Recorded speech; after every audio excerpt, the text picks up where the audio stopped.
This is a special discussion here on today about violence against children, which of course we know abusive people continue to prey on our most vulnerable in communities, particularly children. Children themselves also commit acts of violence against each other. And then there are those who traffic children across our borders, and it's just ongoing.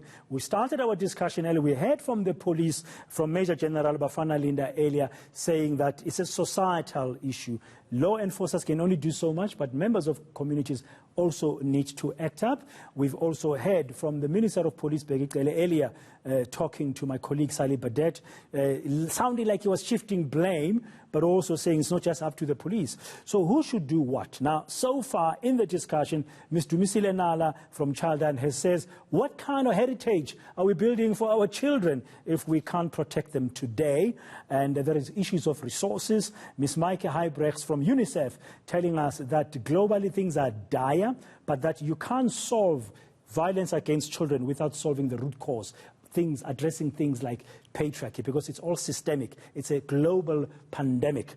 And then we've got Steve Miller from Save the Children, who is in the studio with me here in Hyde Park in Johannesburg, also making some valid points about the need to work together. The numbers are there, but some people are irresponsible on social media by spreading falsehoods. Now, we are joined by Mr. Patrick Solomons as well from Molo Songololo. They've been doing brilliant work for years in the space of protecting children. Mr. Solomons, welcome. Thanks for joining us.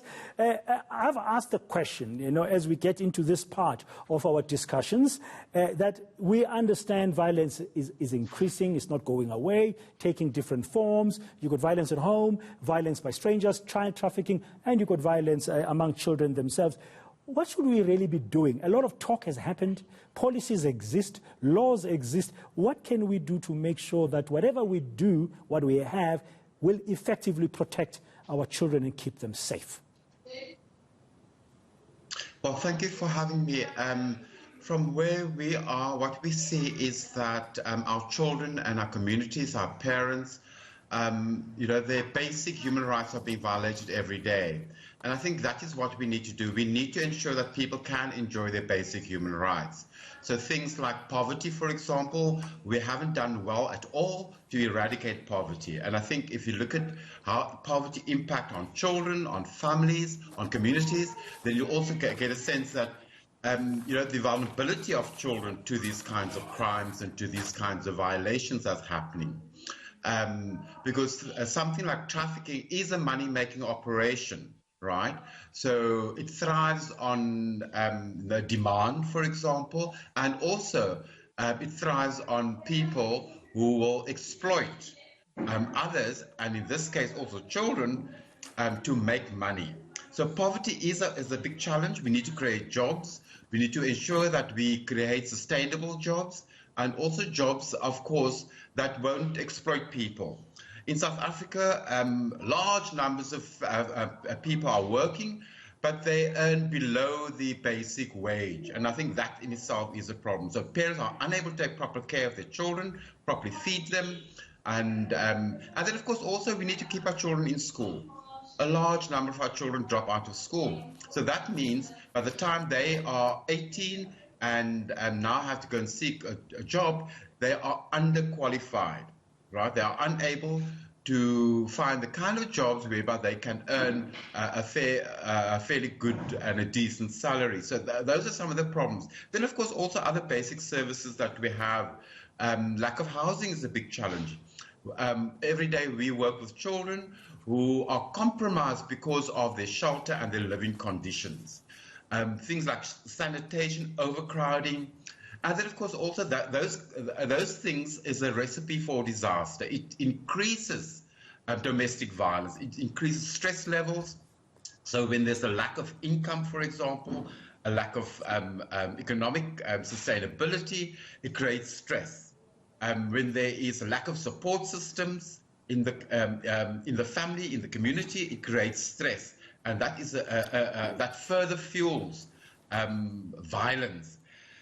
And it is not new. I'm like, when I grew up, I'm almost 60, can be 60 soon. And when I was a child, There was violence. There was domestic violence. There was violence in the community, that we had to navigate every day. I think the difference that we have now is that it has so intensified and that it is so widespread. And I think that in itself is what we are sitting with in South Africa. South Africa has particular kind of conditions that we are not addressing in South Africa to reduce these levels of violence. Yeah, Mr. Solomon, children are not getting the support that they need. Families are not getting the support that they need. And then, of course, also our communities. We continue to create communities that is unfriendly to children and that is unsafe. Mr. Solomon, kind of you've raised it's a very complex picture. It's complicated, and those things exist and they cause and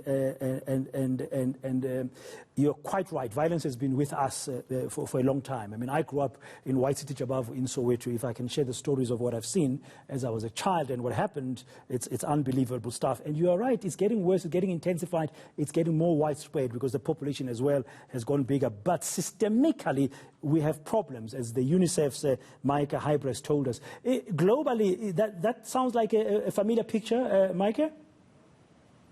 Yes, but South Africa is a particular example in terms of the magnitude of violence against children.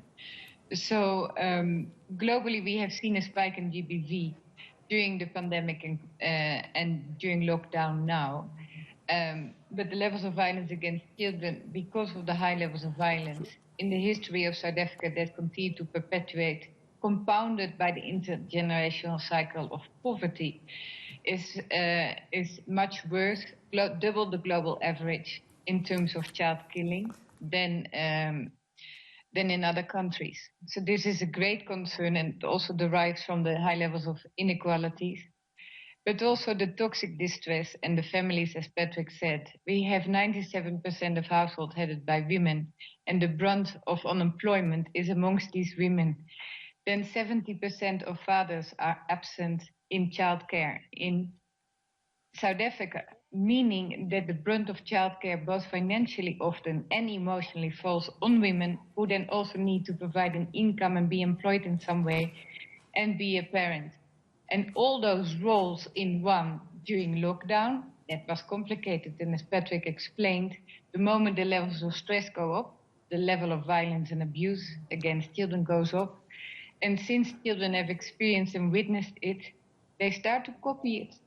So we just saw a study from UNICEF, the Bureau of Market Research, that came with horrendous data of violence against schools that really got me off my chair. With level of bullying amongst children at 67%, physical fights at 60%, vandalism at 48%, and cyberbullying at 47%. So we really need to create awareness and hold every duty bearer, from a parent to a teacher to an ECD caregiver, to faith-based organizations, accountable to create that nurturing and caring, protective framework for children. Is this fight winnable, Ms. Dumisile Nala? I mean, I'm listening here to Patrick Solomon's painting this dire picture, and Mayke Huijbregts from UNICEF as well, showing that globally we are worse. We are the worst offenders when it comes to how we are not protecting our children, how our children are safe. And I'm just wondering, and then you've got inequality, which is deeply rooted in this country. Then you've got the poverty, and we know the gap between the haves and the have-nots is growing every time. Is this fight winnable, the fight to protect our children? Can we win this? It is difficult, and I think we do not have a choice but to win this fight, because we are talking about our children, we are talking about the here and now, and we are talking about our future as a country. So we have no choice but to win it. And I think, you know, we have diagnosed the problems. We know the complexity of the situation. We know where things are not going well. As an organization, I can also tell what we are doing as Childline within our space to make things better and to support children and families. Can you save that? Can you save that? Sorry, Ms. Nala, can you save that, what you are doing, for the next segment of our discussion, as we'll be doing that, because I want to find out what you're doing, what is Molo Songololo doing, what is UNICEF doing, what is Save the Children doing, and finally we'll talk about what do you think we can all do, all of you will share with our viewers, what do you believe we can really focus on, where we can make a difference so our children into the future will feel safer every single day.